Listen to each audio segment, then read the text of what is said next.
For today's video mga kuys, tuturo ko sa inyo kung paano mag CVT cleaning ng contact link 125.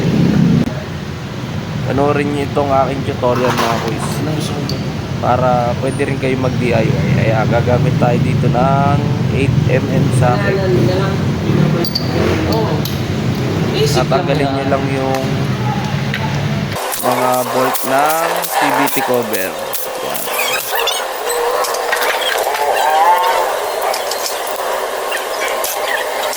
Kasi gumamit ako dyan ng number 5 na Allen. Yan. Allen wrench. Tanggalin nyo yung cover na yan.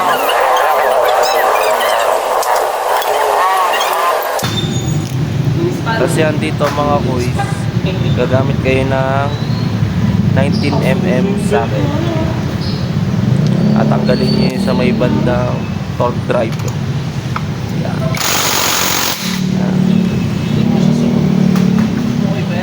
Tapos may nut yan, saka washer na manipis. Tapos dito mga kuys, gagamit kayo ng 22mm socket. Tanggalin nyo lang yung sa may bandang drive face pulley. Yan. Saka may washer din yun mga kuys. Yan, makapal na washer. Tapos tanggalin nyo itong drive face, clutch belt, clutch assy with pulley, saka belt, saka itong pulley set. Yan, pinakalagay yung roller weights natin o ball out to atin. Saka yung backplate, spacer, saka roller weights.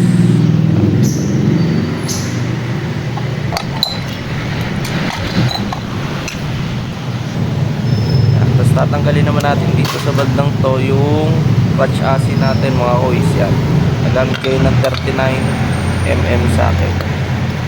Tapos i-hold nyo lang yan, napakan nyo saka hawakan nyo kasi baka pumitik yung clutch nyo. May center spring kasi yan.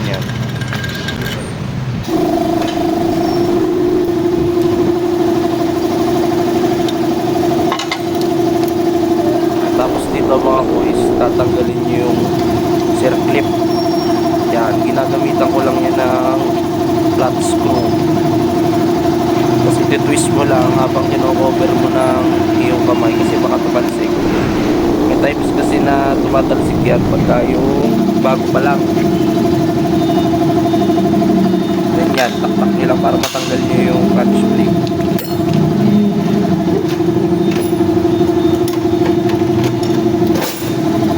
Tapos gagamit kayo dito ng long nose. Yan, tatanggalin nyo yung clutch spring. Ganito yung diskarte ko sa pagtatanggal ng clutch spring. Ako isipitin nyo lang yung pinaka spring nya. Yan, saka may tutulak ng lalaki mo daliri. Siya tatanggal nyo na yung clutch.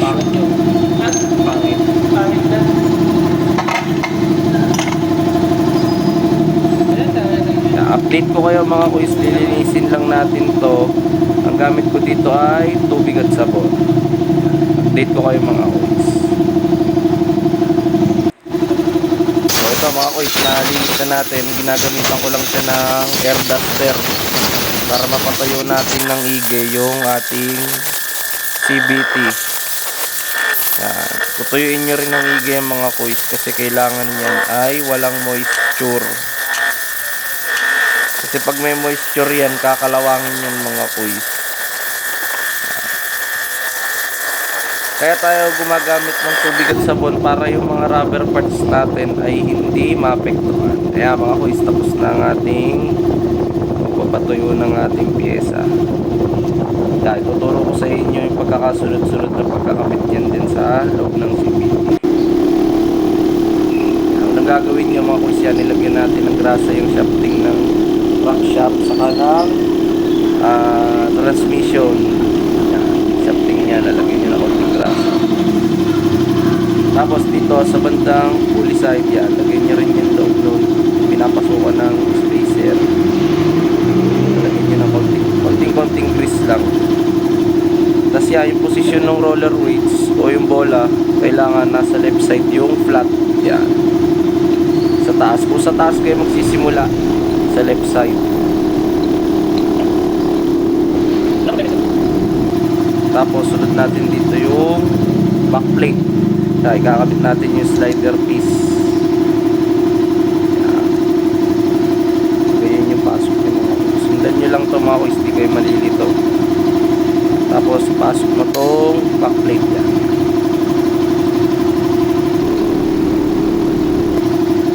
Tapos yan mga kuys, sunod nyo tong spacer. Dahan-dahan nyo lang siya ipasok kasi baka maipit yung oil seal or yung dust seal ng pulley. Yan. Tapos ipapasok nyo na yun dito sa crankshaft side nya. Tapos sunod nyo tong clutch holder. Yan. Lagyan nyo lang na konting grease din yan. Tapos sunod nyo yung clutch shoe. Yan yung clutch shoe. Hindi naman kayo malilito dyan mga kuys. Yan. Sunod-sunod lang naman yan. Tapos sunod nyo yung clutch spring. Yan. Yung diskarte dito, ganun lang din. Kung paano nyo siya kinalas, ganun nyo lang din siya ikakabit. Tapos yung mixing side ng hook, dun yun sa bandang dulo ng clutch shoe. Tapos yung mahaba, dun yun sa may bandang gitna ng clutch shoe. Yan. Dun ang posisyon yan mga kuys. Yan. Ipitin nyo lang din, then pasok nyo lang yan mga kuys. Yan. Then sunod nyo tong clutch plate. Yan. Sunod nyo tong clutch plate. Yan. Kung ano naman yung makinis, saka may marka nung pinaka-clutch shoe, yun yung nasa loob mga kuys. Kaya hindi rin kayo malilito. Yan. Kung ano yung pagkakalapat niya, doon nyo siya ipapasok. Yan.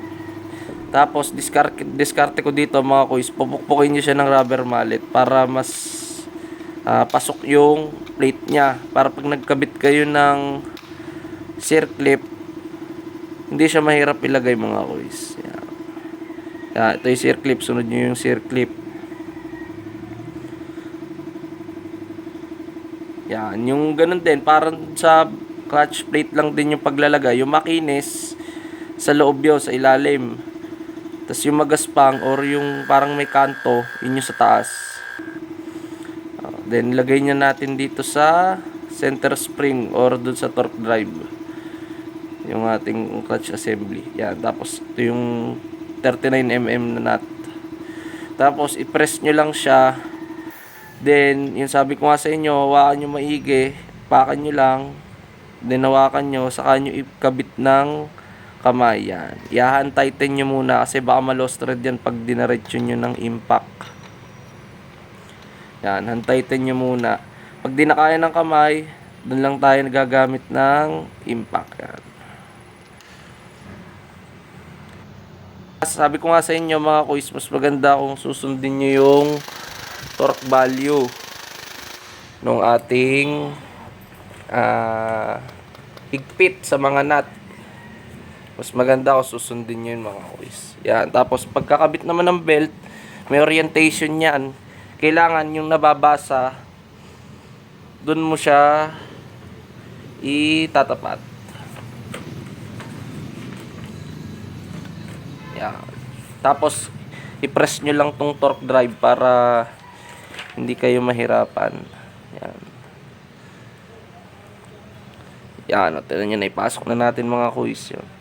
Doon sa 39mm na nut nga pala mga kuys, yun ay 54 Newton meter yun. Huwag nyo kakalimutan yun. Kung may torque wrench kayo, mas maganda gamitan nyo ng torque wrench.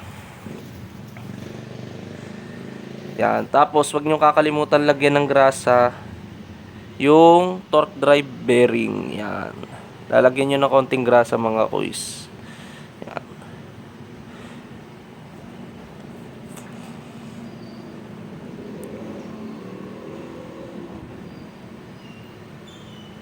Yan mga kuys, ipunasan nyo ng konti. Then ikakabit na natin tong torque drive. Yan. Mas mabilis kasi magpasok pagka nakapress yung ating belt. Yan. Sa paglalagay niya mga kuys, yung pulley yan, tinatapat ko lang yan doon sa mismong tuldok nung crankshaft. Ayun o, mapapansin nyo may tuldok yan dyan. Yan, dyan ko lang siya tinatapat. Maalin naman doon mga kuys yung orientation niya.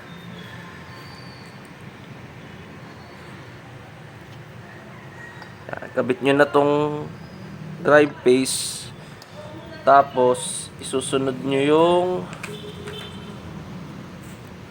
makapal na washer. Yan, yung makapal na washer, ayan yun mga kuys. Yan. Tapos sunod nyo yung 22mm na nut. Yan, sabi ko nga sa inyo mga kuys, sa paghihigpit mas maganda kung susundin nyo yung torque value. Yan. Dito naman sa side na to is 59 Newton meter ang higpit. Then to, kabit nyo na tong clutch bell. Then sunod nyo yung manipis na washer. Yan, yun yung manipis na washer mga kuys. Yan. Then tong 19mm nut.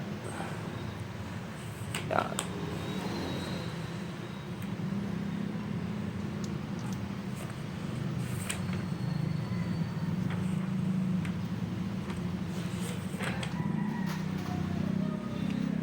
Yan naman sa may ano, yan, yung sa may, yan, yung 22mm na nut na yan, ang Newton meter lang yan or torque value is 59.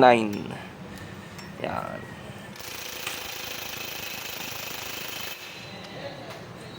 Tapos dito naman sa torque drive, yan,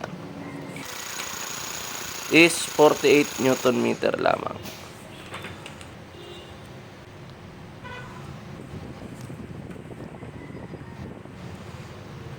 Tapos yan mga kuys, gagawin nyo dyan yan. Kabit na natin itong cover. Cover natin yan. Then, balik nyo lang yung tatlong bolt. Yan. Naka-allen yan eh. Allen bolt. Sukat yan ay 5. Number 5.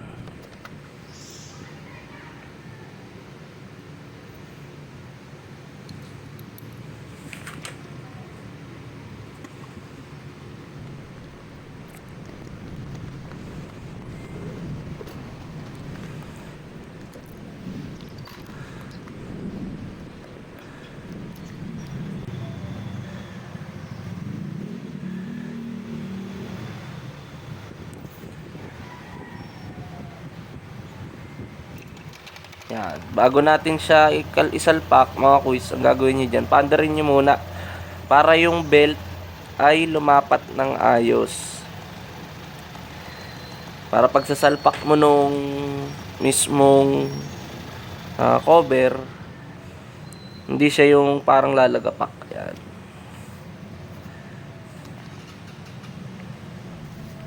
Tapos lalagyan nyo ng grease yung bearing nya. Yan. Saka yung dowel pin yan. Para pag nagkalas ulit kayo mga kuys, hindi kayo mahirapan magbaklas ng cover. Kasi yan, pag yan ay kinalawang na or nalagyan ng dumi, katagalan humihigpit yan eh.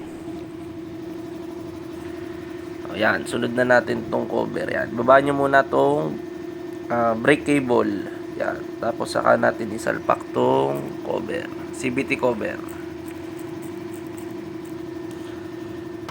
Yan. Tapos dito mga kuys, meron 10 tornilyo si CVT cover ni Honda Click. 2 mahaba, 5 katamtama ng haba, tapos 3 maiksi. Yan. Yan. Yung 2 mahaba, yan, tuturo ko sa inyo yung pagkakasunod-sunod niya kung saan siya ipapasok. Unahin nyo yung 2 mahaba. Yung 2 mahaba, doon yung sa gitna, saka doon sa dulo. Yan, sa gitna, saka sa dulo. Yan. Tapos yung 5 na medyo mahaba, doon yung sa 3 sa taas, then 2 sa baba. Yan, 2 sa baba. Then yung 3, doon yun sa dulo, sa may bandang unahan.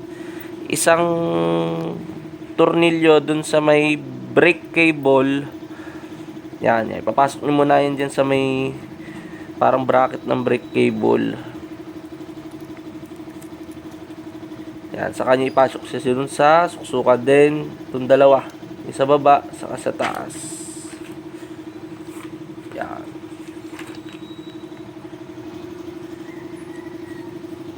Yan, tapos higpitan nyo na yan mga kuys. Paki-follow naman ang aking Facebook page mga kuys, saka ang aking YouTube channel. Paki-like mo na rin kung nagustuhan mo itong aking video.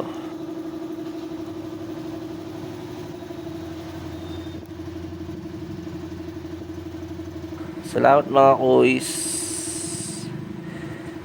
Yan. Peace out.